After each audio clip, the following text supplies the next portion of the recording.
Hello students, this is Pooja Sharma and you are watching my YouTube channel PNC Study Zone. Students, आज की इस video में हम वही टॉपिक आगे कंटिन्यू करेंगे जो हमने प्रीवियस वीडियो में किया था, यानी कि एप्लीकेशन ऑफ गॉस लॉ। देखिए बच्चों, गॉस लॉ की दो एप्लीकेशन मोस्ट इंपॉर्टेंट जो थी वो हम कंप्लीट कर चुके हैं। Electric field intensity due to a wire and electric field intensity due to a plane sheet, जिसके हमने तीन कंडीशंस ली थी, पैरेलल थी, फिर एक बार कंडक्टिंग, एक बार नॉन कंडक्टिंग। आज भी हम उसी की एक एप्लीकेशन करेंगे जो कि लगभग ये समझिए आप लास्ट ही है। तो आज के एप्लीकेशन में हम क्या करेंगे, electric field intensity due to a sphere, यानी एक स्फेयर आपको दिया जाएगा, उसके लिए इलेक्ट्रिक फील्ड इंटेंसिटी क्या होगी। तो करते हैं start. This is Pooja Sharma and you are watching my YouTube channel PNC study zone. अगर अभी तक आपने मेरे चैनल को सब्सक्राइब नहीं किया है तो जल्दी ही रेड कलर के सब्सक्राइब बटन को प्रेस करिए और PNC स्टडी जोन फैमिली के मेंबर बनिए, ताकि मेरी आगे आने वाली फिजिक्स और केमिस्ट्री के वीडियोस को आप मिस ना करें और आपको फिजिक्स बहुत ही ईजी और सिंपल वर्ड्स में समझने को मिले। तो बच्चों, स्टार्ट करते हैं आज का टॉपिक।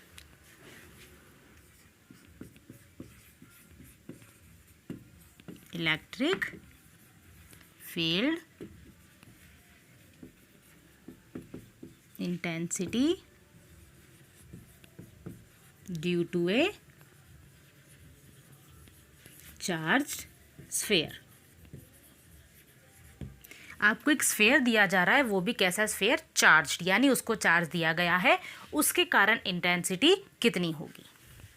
तो देखिए बच्चों, सबसे पहली चीज़ तो आपके पास जो स्फीयर होता है वो दो टाइप का होगा, एक होगा होलो और एक होगा सॉलिड। तो जब हम बात करेंगे होलो स्फीयर और सॉलिड स्फीयर, अब होलो पे तो क्या होगा, देखिए जैसे मान लीजिए ये आपका एक स्फीयर है, चार्ज क्या होगा, सारा का सारा इसके सरफेस पे होगा, अंदर तो कोई चार्ज होगा ही नहीं। क्यों? क्योंकि ये क्या है, होलो, खोखला है अंदर से। तो इस कंडीशन में चार्ज सारा कहाँ होगा, सरफेस पे। अब बात करते हैं हमारे सॉलिड की। तो सॉलिड हो सकते हैं आपके दो टाइप के, एक होगा कंडक्टिंग, एक होगा नॉन कंडक्टिंग। ये चीज़ मैंने आपको जो शीट वाला जो डेरिवेशन था लास्ट प्रीवियस वीडियो में, उसमें भी मैंने आपको ये चीज़ बताई थी। जब आपकी कोई भी शेप, कोई भी सॉलिड स्फेयर हो, रिंग हो या फिर कोई प्लेन शीट हो, जब भी कंडक्टिंग होगी तो हमेशा ध्यान रखना सेम वही कंडीशन होती है जो आपके होलो की होती है, यानी कि सारा चार्ज कहाँ आ जाता है, सरफेस पे कंडक्ट करता है, हम उस पर डिस्ट्रीब्यूट करेंगे, वो सारा का सारा क्या कर देगा, इकट्ठा कर देगा, कहाँ पे, सारा का सारा उसके सरफेस पे। लेकिन जब हम बात करते हैं नॉन कंडक्टिंग की, तो नॉन कंडक्टिंग में हमेशा ध्यान रखना जो भी चार्ज उसे आप देते हो वो पूरे के पूरे वॉल्यूम पे इक्वली डिस्ट्रीब्यूट करता है, यानी उसमें चार्ज सरफेस पे नहीं आता, कंप्लीटली डिस्ट्रीब्यूटेड रहता है पूरे वॉल्यूम पे। ओके, तो अब यहाँ पे भी हम ये तीनों चीज़ें पढ़ेंगे, एक होलो स्फेयर के लिए, कंडक्टिंग सॉलिड स्फीयर और नॉन कंडक्टिंग सॉलिड स्फीयर। अब लेकिन एक चीज़ ध्यान रखना, जो होलो है इसमें लिखा हुआ आपको होलो तो मिल सकता है, लेकिन अकॉर्डिंग टू अगर हम बुक चलते हैं तो बुक में होलो वर्ड की जगह क्या यूज़ हो रखा है, स्फीयर ही नहीं यूज़ किया है, बल्कि उन्होंने क्या यूज़ कर लिया इसकी जगह, रिंग या फिर शेल। अब आपको सेल बोल दिया जाए या रिंग बोल दिया जाए, बात तो वही है, सरफेस होगा, अंदर से खोखला होगा। तो रिंग, सेल या फिर होलो स्फीयर, तीनों में से कुछ भी आपसे बोला जाए, डेरिवेशन यही होगा। ऐसे ही कंडक्टिंग सॉलिड स्फीयर बोल दिया जाए तो भी सेम होगा।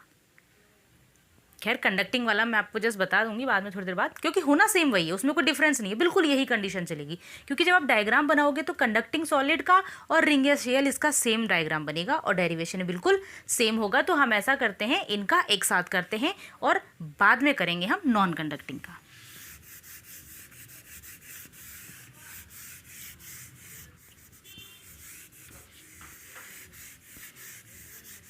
तो आप इसी में साइड में लिख सकते हो शेल या फिर रिंग या फिर कंडक्टिंग सॉलिड स्फीयर।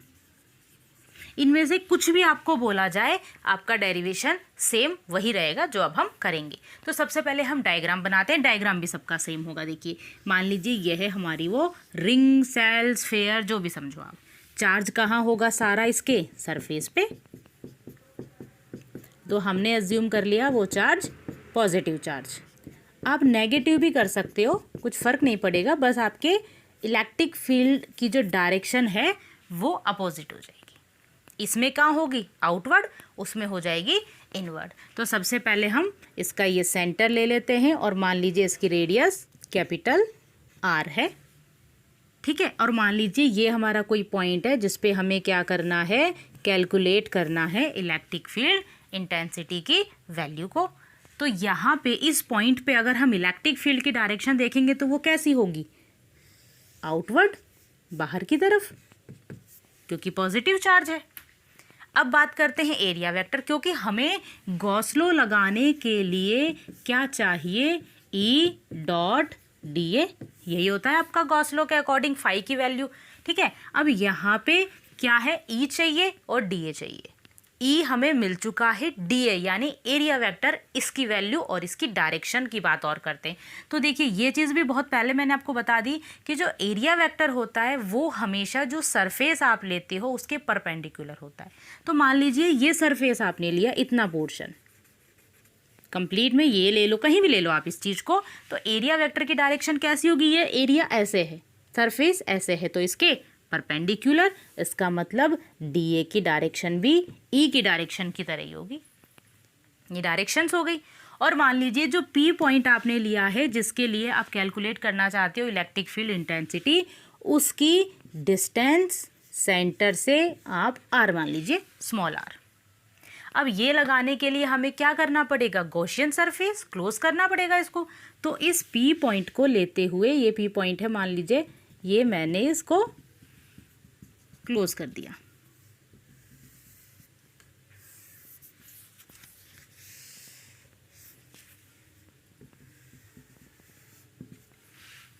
ओके, अब बात करते हैं डेरिवेशन की। तो देखिए फ्लक्स कितना होगा आपका, ई डॉट डी ए होता है, आप हटा दीजिए डॉट, तो क्या हो जाएगा, ई डी ए कॉस थीटा।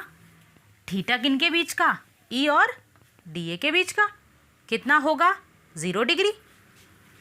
तो ये हो जाएगा हमारा 0 degree. Phi is equal to integration E D A. अब अकॉर्डिंग टू गॉस लॉ क्या होता है, phi is equal to Q upon epsilon naught. तो ये हो गई यहाँ से फाई की वैल्यू, और अकॉर्डिंग टू गॉस लॉ किसके बराबर होती है, क्यू अपॉन एप्सिलॉन नॉट। अब इसको हम सॉल्व करते हैं। तो देखिए इलेक्ट्रिक फील्ड पूरे के पूरे सरफेस पे कांस्टेंट रहेगा, तो ये बाहर आ गया। और बात करते हैं डीए की, तो डीए कितना होगा, टोटल एरिया किस शेप का, स्फेयर है, रिंग है, कितना होगा 4 पाई आर स्क्वायर। तो ये हो गया हमारा 4 पाई आर स्क्वायर। एक चीज़ ध्यान रखना, यहाँ पे जो ये आर लोगे आप, ये उस गॉसियन सरफेस का लोगे जो आपने बनाया है, ना कि इस स्फेयर का, गॉसियन सरफेस का। तो जो आपका है स्मॉल आर। ई निकालना है, ई हो गया यहाँ से Q upon 4 pi epsilon naught R square. ये तो हुआ जब सरफेस पे डिस्ट्रीब्यूटेड, जो सरफेस पे उस पे चार्ज आ गया। अब मान लीजिए हम यहाँ पे इस सरफेस पे भी क्या एज्यूम करें कि इक्वली डिस्ट्रीब्यूटेड है इस सरफेस पे भी, तो वहाँ पे क्या होगा, यानी कौन सी कंडीशन आपकी, कंडक्टिंग वाली, ठीक है। तो आप सिग्मा की टर्म्स में ला सकते हो। सिग्मा क्या होता है, सरफेस चार्ज डिस्ट्रीब्यूशन। तो सिग्मा इज इक्वल टू होता है आपका Q अपॉन ए। ये सिर्फ आपका ऑप्शनल है, बुक के अकॉर्डिंग चलोगे आपका यही डेरिवेशन है। लेकिन अगर आपको कोई न्यूमेरिकल आ जाए या इस फॉर्म में लाना हो सिग्मा की टर्म्स में, तो आप क्या करोगे, तो आपको क्या करना है, यहाँ से आपको निकालनी है Q की वैल्यू, सिग्मा ए। अब ए किसका होगा, यहाँ पे उस रियल वाले सरफेस का जो कि हमें दिया गया था, यानी कि आर रेडियस वाला। तो यहाँ पे एरिया हो गया 4 पाई आर स्क्वायर। ये एक चार्ज की वैल्यू आप यहाँ पे पुट कर दीजिए, तो आपका हो जाएगा E is equal to sigma 4 pi R square upon में 4 pi epsilon naught R square.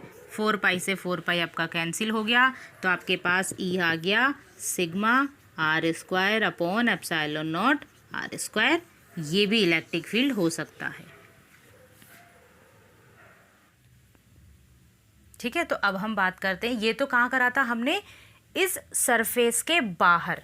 बाहर ये जो हमारा शेप थी, सरफेस था, इसके बाहर हमने पॉइंट लिया था। अब मान लीजिए ये पी पॉइंट यहाँ ना होके यहीं पे मैंने एज्यूम कर लिया, ये यहीं पे है, तो अब ये आर कितना हो जाएगा, देखो यहीं पे आ जाएगा आर, इतना ही रहेगी डिस्टेंस आर। और जो गॉसियन सरफेस ये जो हमने बनाया था, ये भी हमारा कहाँ आ जाएगा, बिल्कुल यही हो जाएगा हमारा।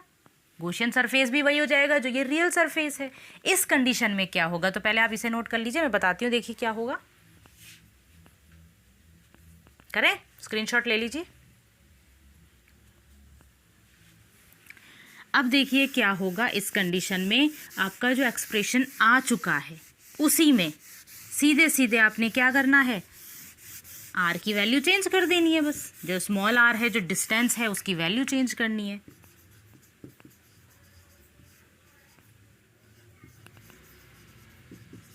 क्या हो जाएगा, देखिए E is equal to Q upon 4 pi epsilon naught R square. बस, क्यों, क्योंकि यहाँ पे जो स्मॉल आर है वो आपका क्या है, कैपिटल आर ही तो है, सेम डिस्टेंस है, बाकी कोई चेंज ही नहीं है उसमें। बस ये हो जाएगा। तीसरी कंडीशन और बात कर लेते हैं, इनसाइड द सरफेस। ये जो सरफेस आपको दिया गया है, इसके अंदर क्या होगा, इलेक्ट्रिक फील्ड। तो उसके लिए देखिए आपको फॉर्मूला सेम यूज़ करना है। पहले डायग्राम से समझते हैं। देखिए अब आपका जो चार्ज है, चार्ज नहीं, जो पॉइंट है जिस पे आपको कैलकुलेट करना है, मान लीजिए वो यहाँ है, ये है वो आपका पी पॉइंट जिसके लिए आपको इलेक्ट्रिक फील्ड कैलकुलेट करना है। तो इस बार ये आर डिस्टेंस जो है वो हो जाएगी ये हो जाएगी स्मॉल आर, और गॉसियन सरफेस आपका हो जाएगा ऐसे। ठीक है, अब आप इसको सॉल्व करिए, इसी तरीके से वैल्यू आएगी। लेकिन मेन चीज़ यहाँ पे ये है कि आपने स्टार्टिंग में ही पढ़ लिया कि जो चार्ज है सारा वो सरफेस पे होगा, इसका मतलब अंदर तो कोई चार्ज ही नहीं है। Inside the surface, inside the sphere लिख लीजिए, चार्ज क्या होगा, ज़ीरो, है ही नहीं कोई चार्ज। तो आप इसको कितना भी सॉल्व कर लीजिए, ये वैल्यू ले आइए, लेकिन इनसाइड द सरफेस जो चार्ज है वो ज़ीरो है, तो सीधा सा E is equal to zero, इस वैल्यू में ही रख दीजिए आप, क्यू की value zero, E is equal to zero हो जाएगा। तो ये हो गया आपका किसी भी रिंग के कारण, शेल के कारण, या फिर कंडक्टिंग सॉलिड स्फेयर के कारण सेम डेरिवेशन आपका होगा। अब देखिए 3 कंडीशन थी। फर्स्ट आपकी क्या थी, आउटसाइड वाली, मैं यहाँ लिख देती हूँ सीधे सीधे जो वैल्यू आई थी हमारी, E is equal to Q upon 4 pi epsilon naught R square. अब इन तीनों के लिए हम बनाते हैं ग्राफ। देखिए ग्राफ कैसा बनेगा, किन के बीच बनेगा, एक तो आपका इलेक्ट्रिक फील्ड और एक डिस्टेंस आर, इनके बीच में आप एक ग्राफ बनाइए। सबसे पहले हम inside the surface, inside the surface अगर आप देखो तो वैल्यू ज़ीरो है, तो आप ये मान लीजिए ये हो गई आपकी ग्राफ की वैल्यू ज़ीरो यहाँ तक। एट द सरफेस की बात करें तो आप देखिए ये वैल्यू है, और आर की बात करें जो हमने ये लिया है ये तो है ही नहीं यहाँ पे, लेकिन ये जो वैल्यू होगी इलेक्ट्रिक फील्ड की ये मैक्सिमम होगी इन दोनों से। तो हमारी जो ग्राफ होगा वो ऐसे स्टार्टिंग में बिल्कुल पीक पे जाएगा, और आप यहाँ पे मेंशन कर दोगे that R is equal to square R, यानी इस आर की वैल्यू यहाँ पे किसके बराबर होगी, उसकी खुद की रेडियस कैपिटल आर की। ये हो गया हमारा इनसाइड। तो ये तो था आउटसाइड, सॉरी इनसाइड, ये तो इनसाइड वाला है, ये तो इनसाइड की बात हो गई। ये हो गया एट सरफेस। अब बात करते हैं आउटसाइड की। तो आउटसाइड में आप देख सकते हो कि आर स्क्वायर प्रोपोर्शनल ई, ये रिंग है, और ऐसे जब रिलेशन आ जाती है ई प्रोपोर्शनल 1/r²। जब भी ऐसी इन्वर्स स्क्वायर रिलेशन होती है तो ग्राफ कैसा होता है आपका, हमेशा ऐसा। ये हो गया आपका graph complete. Mean side at the surface और ये आउटसाइड, ये आपका ग्राफ हो गया। चाहो तो आप यहाँ पे ये चीज़ भी लिख सकते थे, E प्रोपोर्शनल 1/r²। ये कंप्लीट हो गया आपका फर्स्ट वाला, इसको आप नोट डाउन कर लीजिए। अब हम करते हैं सॉलिड स्फीयर और कौन सा, नॉन कंडक्टिंग। नोट कर लीजिए इसको, आप करें, स्क्रीनशॉट ले लीजिए।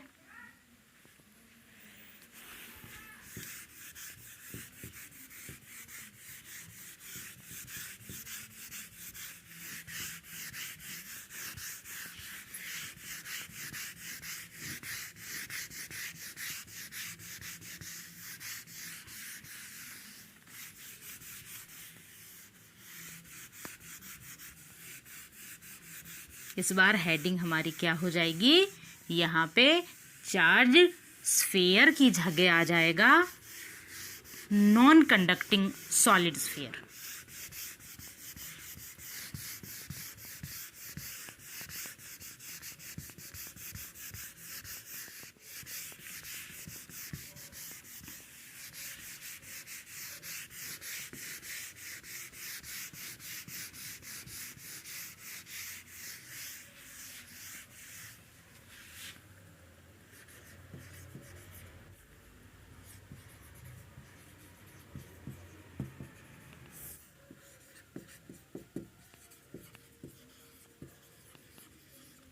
ठीक, इस बार हमारा सॉलिड स्फीयर, वो भी कैसा, नॉन कंडक्टिंग, जो चार्ज को कंडक्ट नहीं करता। तो मान लीजिए ये है हमारा स्फीयर जो कि सॉलिड है, यानी कि इस पे चार्ज कंप्लीटली डिस्ट्रीब्यूटेड है।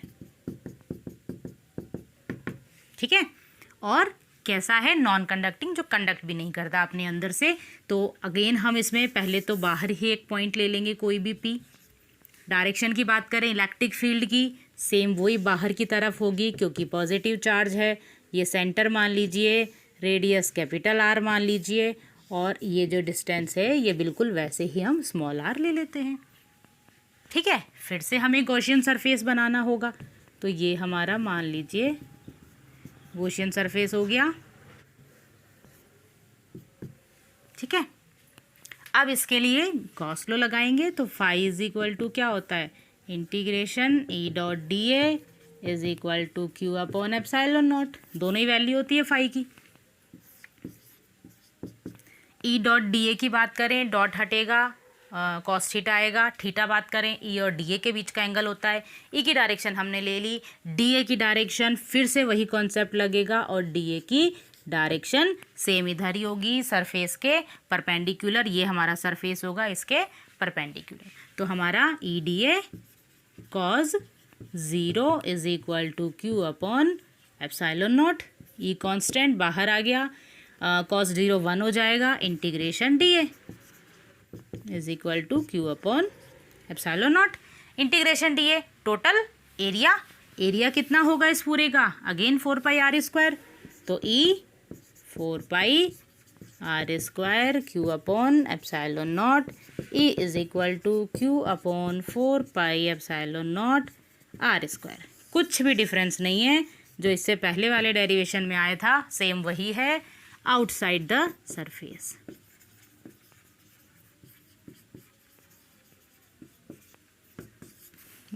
अब बात करते हैं एट द सरफेस। सरफेस पे बात करें तो हमारा चार्ज जो हमारा ऑब्जर्वेशन पॉइंट है वो यहाँ पे ना होके मान लीजिए ये यहीं पे हो गया, ये हमारा P पॉइंट हो गया। तो इस बार जो हमारी ये R थी ये कहाँ तक हो जाएगी, बस यहीं तक, और तो कोई चेंज ही नहीं है। ठीक है, तो हमारा सेम वही होगा जो हमारा इससे पहले था, 4πε0, ये r² हो जाएगा। इसमें तो कोई डाउट नहीं है। लेकिन अब जो थर्ड कंडीशन है, इनसाइड द सरफेस, वैसे यहाँ पे कोई इनसाइड होगा नहीं खास, क्योंकि होलो नहीं है ये पूरा का पूरा सॉलिड है। तो बीच वाला जो ये पोर्शन है, इसमें अगर कहीं पे आप क्या करते हो, अपना ऑब्जर्वेशन पॉइंट लेते हो तो क्या होगा। तो देखिए फॉर्मूले में कोई चेंज नहीं है, चेंज यही रहेगा। आर इस बार आपका कहाँ हो जाएगा, ये मान लीजिए आपका ऑब्जर्वेशन पॉइंट जो है वो पी कहीं यहाँ है, ये आपका पी पॉइंट है, अंदर है इस बार, ठीक है। तो इस बार हमारा आर जो है वो ये होगा, स्मॉल आर। अब इसके लिए इस बार हमें गॉसियन सरफेस बनाना होगा, कुछ इस तरीके से बनेगा इस तरीके से, अंदर अंदर गॉसियन सरफेस, ठीक है। अब यहाँ पे चार्ज तो जीरो नहीं है, जो हम चार्ज जो पहले करा था हमने, चार्ज सीधा सीधा जीरो कर दे रहे थे, यहाँ जीरो नहीं है क्योंकि डिस्ट्रीब्यूटेड है, पूरे के पूरे उस पर है, कंडक्ट नहीं करता, सरफेस पे नहीं आता सारा चार्ज। तो यहाँ पे क्यू कितना होगा, तो देखो बच्चों इस तरीके से समझना इसको आप, जो आपका चार्ज है कंप्लीट पे डिस्ट्रीब्यूटेड है, इस कैपिटल आर रेडियस वाले स्फीयर पे डिस्ट्रीब्यूटेड है। हमें कितना चाहिए, जो इस पे डिस्ट्रीब्यूटेड है, सिर्फ इतने इतने में कितना चार्ज है। तो पहले हम क्या करेंगे, चार्ज पर यूनिट वॉल्यूम निकालेंगे, यानी इस पूरे के पूरे स्फीयर में पर यूनिट वॉल्यूम पे कितना चार्ज है। तो क्या हो जाएगा वो, Q dash is equal to Q upon 4/3 pi R cube, यही होता है वॉल्यूम स्फीयर का। तो इतने वॉल्यूम पे कितना चार्ज है वो हो गया, वो होया per unit volume, per unit volume पे कितना चार्ज है। अब देखिए हमें कितना चार्ज चाहिए, जो इसके अंदर है, ये चार्ज चाहिए हमें इसके अंदर जो पूरा है। तो उसके लिए हम क्या करें, multiply by 4/3 pi R cube. इतने वॉल्यूम का चाहिए, ये तो पर यूनिट वॉल्यूम का आया, इसमें से कितने वॉल्यूम का चाहिए उसे मल्टीप्लाई कर दिया। सॉल्व करेंगे तो कितना हो जाएगा, देखिए 4/3 पाई से आपका 4/3 पाई कैंसिल हो गया, तो Q dash is equal to Q R cube upon R cube. ये हमारा आया है चार्ज जो अंदर है, यानी यहाँ पे ये जो क्यू है ये क्यू डैश हो जाएगा, वो चार्ज नहीं रहेगा जो पूरे सरफेस पे था। हमें सिर्फ आर स्मॉल आर रेडियस वाला जो सरफेस है उसमें हमें सिर्फ चार्ज चाहिए, तो यहाँ पे हम क्यू डैश की वैल्यू रख देंगे, तो हमारा ई हो जाएगा, देखिए E is equal to Q R cube upon 4 pi epsilon naught R square R cube.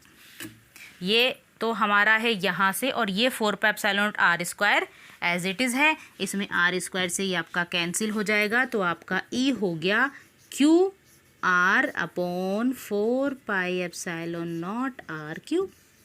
ये आपका इलेक्ट्रिक फील्ड हो गया इनसाइड के लिए। क्लियर। अब इसका भी ग्राफ बनाते हैं। देखिए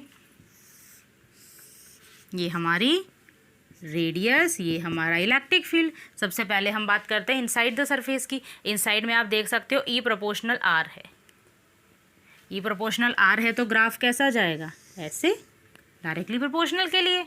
अब बात करते हैं कहाँ की, एट द सरफेस की। एट द सरफेस पे देखिए कैपिटल आर के इन्वर्सली प्रोपोर्शनल, यानी कैपिटल आर तो हमारे पास है ही नहीं, तो इस वाली कंडीशन में हमने क्या दिखाना है, इसको पीक वैल्यू। तो ये हो गया R is equal to R, ये हो गया इनसाइड, ये हो गया एट सरफेस। तीसरी कंडीशन आउटसाइड की। आउटसाइड की बात करें तो E proportional 1 upon R square, ऐसे इन्वर्सली प्रोपोर्शनल होता है तो ग्राफ ऐसे होता है। ये हो गया, यहाँ पे आप लिख सकते हो ई प्रोपोर्शनल आर, और ये ई प्रोपोर्शनल 1 अपॉन आर स्क्वायर। ये आपका इसके लिए ग्राफ हो गया है। ओके, नोट कर लीजिए, इसको भी आप स्क्रीनशॉट ले लीजिए या फिर पोज करके नोट कर लीजिए। तो स्टूडेंट्स आज हम इतना ही करेंगे, हमारा जो चैप्टर है वो कंप्लीट हो गया है। First chapter complete, last lecture था आज ही हमारा। अब हम नेक्स्ट वीडियो में इसके कुछ न्यूमेरिकल्स करेंगे, अच्छे अच्छे जो न्यूमेरिकल्स एनसीईआरटी के हैं या कुछ एक्स्ट्रा न्यूमेरिकल्स हैं, और उसके बाद हम स्टार्ट करेंगे हमारा चैप्टर नंबर 2। तो तब तक पढ़ते रहिए, मस्त रहिए, और अगर वीडियो पसंद आई हो तो वीडियो को लाइक करें, चैनल को सब्सक्राइब करें और अपने फ्रेंड्स के साथ शेयर करें। Thank you for watching.